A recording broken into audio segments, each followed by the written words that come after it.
الحمد لله الحمد لله الذي جعل الشمس والقمر بحسبان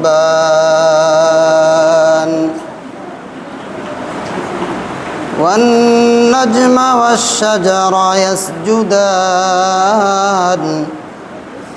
وفضل زمانا على زمان كما فضل مكانا على مكان وإنسانا على إنسان ونشهد أن لا إله إلا الله وحده لا شريك له لا جد له ولا ند له ولا مثل له ونشهد أن سيدنا وسندنا وحبيب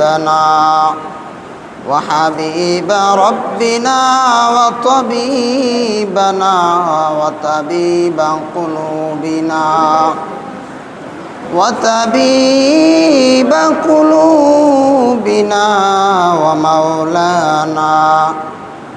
ومولانا محمدا عبده ورسوله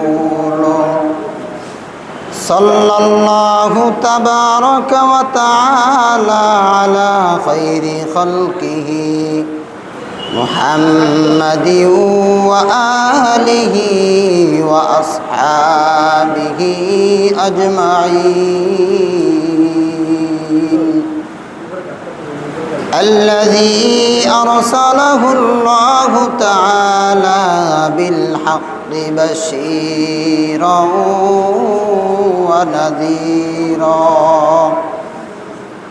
وداعيا إلى الله بإذنه وسراجا وقمرا منيرا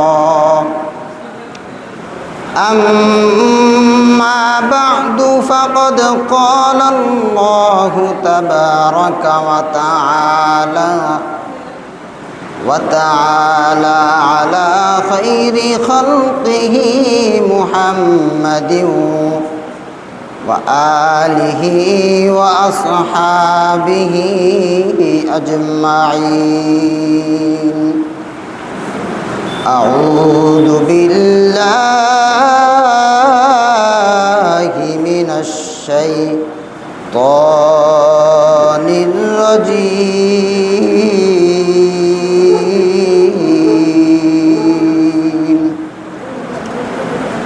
بسم الله الرحمن الرحيم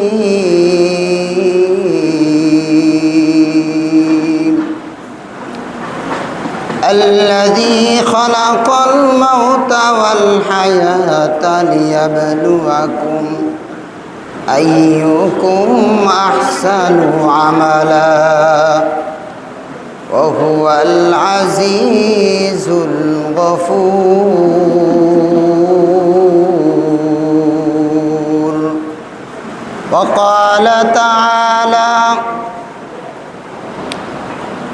قل إن كنتم تحبون الله فاتبعوني يحببكم الله ويغفر لكم ذنوبكم والله غفور رحيم وقال النبي صلى الله عليه وآله وسلم لا يؤمن أحدكم حتى أكون أحب أحب إليه من والده وولده والناس أجمعين. بارك الله لنا ولكم في القرآن العظيم ونفعنا وإياكم بالآيات والذكر الحكيم. إن الله وملائكته يصلون على النبي يا أيها الذين آمنوا صلوا عليه وسلموا تسليما. اللهم صل على محمد وعلى آل محمد كما صليت على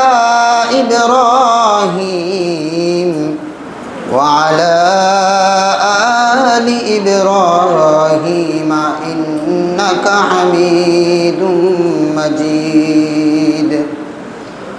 اللهم بارك على محمد وعلى آل محمد كما باركت على إبراهيم وعلى آل إبراهيم إنك حميد مجيد. بلغ العلا بكماله كشف الدجى بجماله حسنت جميع خصاله صلوا عليه وآله. توحید قیامانا سیموں میں ہے ہمارا آسان ہی مٹانا نام و نشان ہمارا. بلغ العلا بکمالہ کشف الدجى بجماله حسنت جميع خصاله صلوا عليه وآله. محمد نے آ کر کفر کو مٹایا کفر کو مٹا کر صداقت بتایا. بلغ العلا بکمالہ کشف الدجى بجمالہ حسنت جميع خصاله صلوا عليه وآله. لا إله إلا الله لا إله إلا الله لا إله إلا الله لا إله إلا الله لا إله إلا الله لا إله إلا الله. সবাই لا إله إلا الله لا إله إلا الله لا إله إلا الله لا إله إلا الله لا إله إلا الله لا إله إلا الله لا إله إلا الله لا إله إلا الله لا إله إلا الله.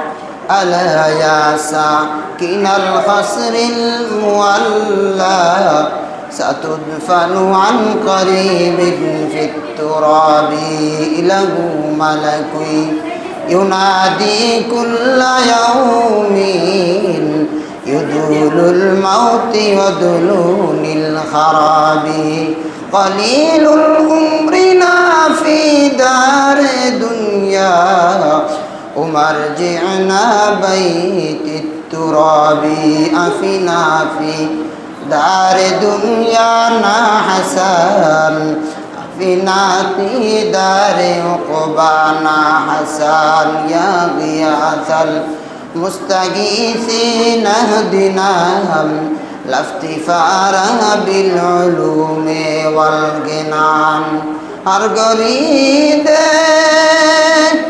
دین تو تیار ہے جو نہ مانگے اس سے تو بیزار ہے الحمدللہ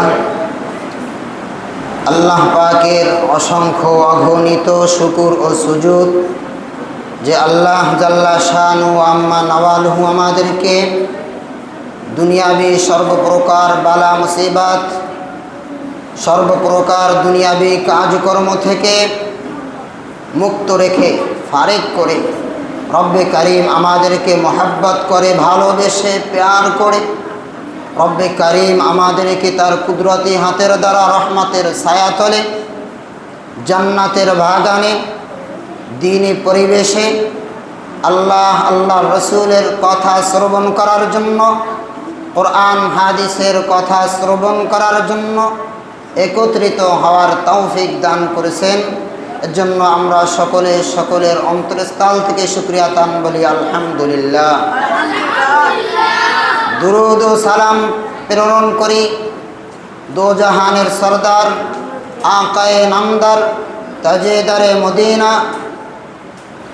সৈয়দুল আম্বিয়া সৈয়দুল মুরসালিন সৈয়দুল সাকানাইন সৈয়দুল আশরাফুল আম্বিয়া সৈয়দুল আ'রাব আল আযম মুহাম্মদ আরবি মুহাম্মদ রাসূলুল্লাহ সাল্লাল্লাহু আলাইহি ওয়াসাল্লামের উপর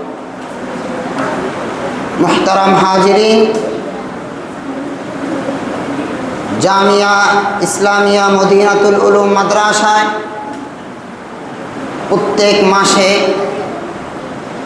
একটি ইসলাহি জোর হয়, ইসলাহি মাহফিল হয়, ইসলাহি মজলিস হয়।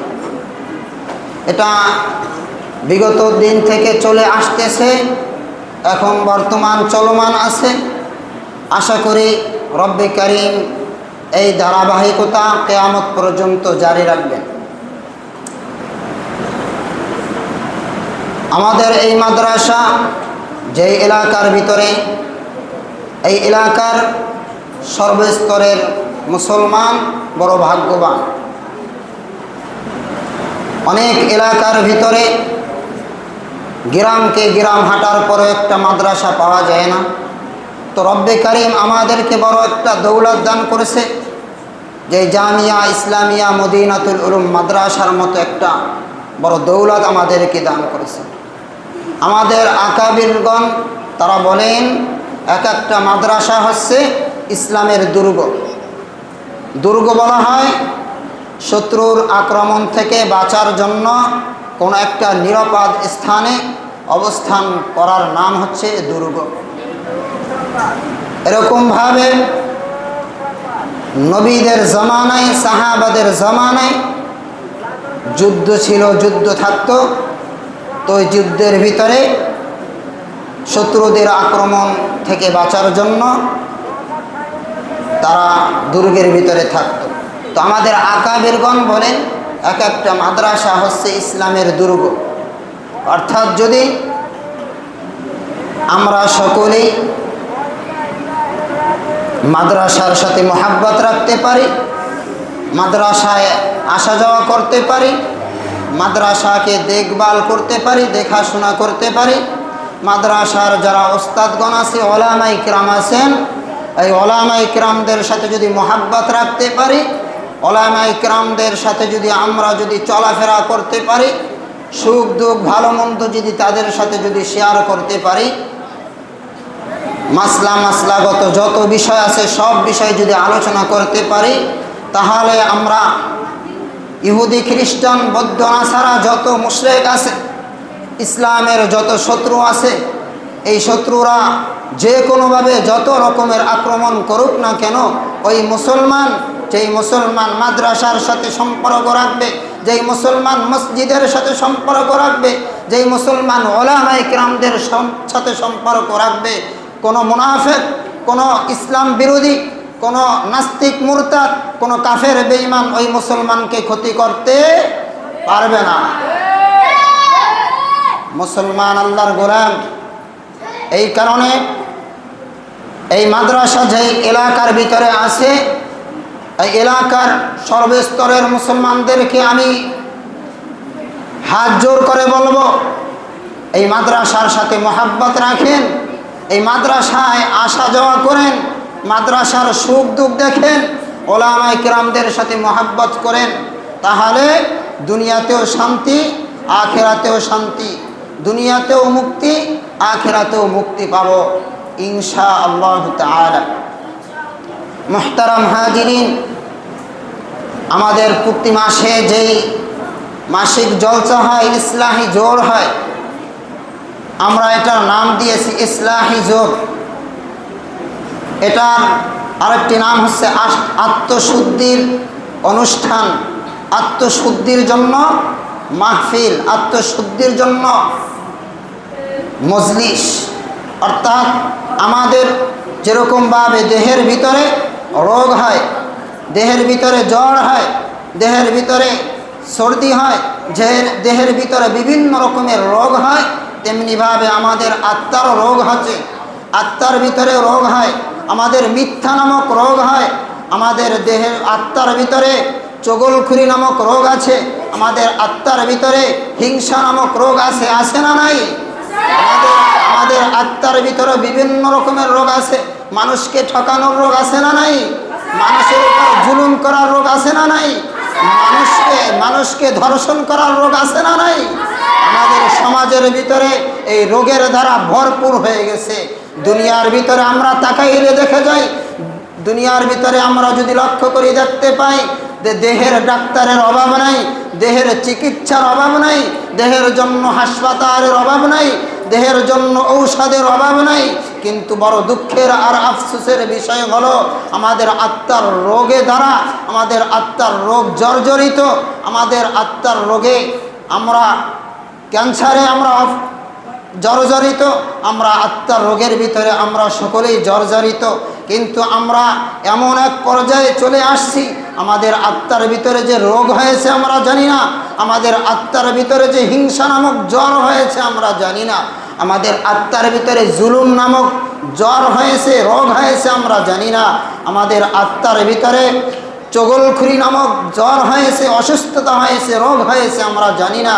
আমরা জানলেই না ডাক্তারের কাছে যাব।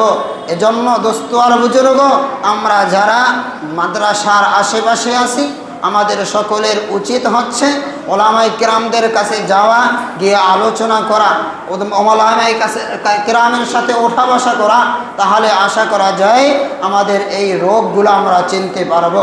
তো মুসলমানি বান্দার, রব্বে করিম আমাদেরকে এই মাদ্রাসা নামক দুর্গ দিয়েছেন। এই মাদ্রাসা নামক ইসলামী আত্মশুদ্ধির হাসপাতাল দিয়েছেন। এই মাদ্রাসায় উলামায়ে কিরাম যারা হয়েছেন তারা হচ্ছে আত্মশুদ্ধির ডাক্তার। আমাদের যাদের আত্মশুদ্ধি করা দরকার, এই উলামায়ে কিরামদের কাছে যদি আমরা যাই, এই উলামায়ে কিরামদের সাথে যদি আমরা ওঠা বসা করি, তাহলে আমরা আমাদের আত্মাকে পরিশুদ্ধ করতে পারব। আমাদের আত্মার ভিতরে যে রোগ থাকে, রোগ রয়েছে, এই রোগ থেকে রব্বে করিম আমাদেরকে হেফাজত করবেন। রব্বে করিম আমাদেরকে বড় ভাগ্যবান করেছেন। আমরা সর্বশ্রেষ্ঠ নবীর উম্মত, আর এই উলামায়ে কিরাম হচ্ছে সর্বশ্রেষ্ঠ নবীগণের ওয়ারিস। রব্বে কারীম আমাদেরকে এই উলামায়ে কেরামদের সোহবতে যদি আমরা থাকতে পারি, তাহলে আমরা কেমন যেন নবীর সোহবতে রয়েছি। মুসলমানি বান্দার আল্লাহর গোলাম, কোন ব্যক্তি যদি নবীকে খাওয়াতে চায়, সে যদি কোন উলামায়ে কেরামকে খাওয়ায়, তালেবে ইলমকে খাওয়ায়, সে কেমন যেন নবীকে খাওয়াইল। কোন ব্যক্তি যদি কোন উলামায়ে কেরামকে তালেবে ইলমকে কাপড় পরিধান করায়া দিতে চায়, করায়া দেয়, সে যেন নবীকে কাপড় পরিধান করায়া দিল। কোন ব্যক্তি যদি কোন নবীকে হাদিয়া দিতে চায়, এখন তো সেই নবী নাই, আর ওই ব্যক্তি যদি কোন উলামায়ে কেরাম তালেবে ইলমকে কোন হাদিয়া দেয়, কেমন যেন সে আম্বিয়া আলাইহিস সালাতু ওয়াস সালামদেরকে হাদিয়া দিল, নবীকে হাদিয়া দিল। মুসলমানি বান্দার আল্লাহর গোলাম, এজন্য আমরা সকলেই প্রতিজ্ঞাবদ্ধ হই, উলামায়ে কেরামদের সুখ দুঃখ দেখব, উলামায়ে কেরামদের সাথে সম্পর্ক রাখব, তাহলে আমরা নবীদের সাথে হাসরে থাকতে পারব, নবীদের সাথে আমরা সম্পর্ক রাখতে পারব। মুসলমানি বান্দার আল্লাহর গোলাম, রব্বে কারীম আমাদেরকে দুনিয়াতে পাঠাইছেন, দুনিয়াতে আমাদেরকে টাকা পয়সা কামানোর জন্য পাঠায় নাই। দুনিয়াতে রব্বে কারীম আমাদেরকে ঘর বিল্ডিং বানানোর জন্য পাঠায় নাই।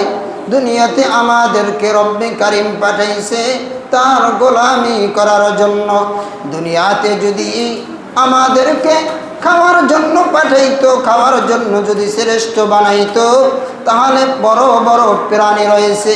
আমরা পানির ভিতরে, সমুদ্রের ভিতরে তাকালে দেখা যায় এক একটা প্রাণী 2 থেকে 3 টন তারা খাবার খায়, কিন্তু রব্বে কারীম তাদেরকে শ্রেষ্ঠ বানায় নাই। রব্বে কারীম যদি বেশি শক্তিশালী বানানোর দ্বারা যদি সম্মানী করত, তাহলে আমাদের মধ্য থেকে আমাদেরকে মানুষ জাতিকে শ্রেষ্ঠ বানাইতেন না। কারণ মানুষ জাতি হচ্ছে শক্তির দিক দিয়ে সব থেকে দুর্বল। অনেক প্রাণী রয়েছে তারা মানুষের থেকে অনেক শক্তিশালী। রব্বে কারীম কোরআনের ভিতরে ফরমান, ওয়ালাকাদ কাররামনা বানি আদম, আমি বনি আদমকে সম্মানী বানাইছি। মুসলমানি বান্দার সম্মানী আমনি আমরা হই নাই।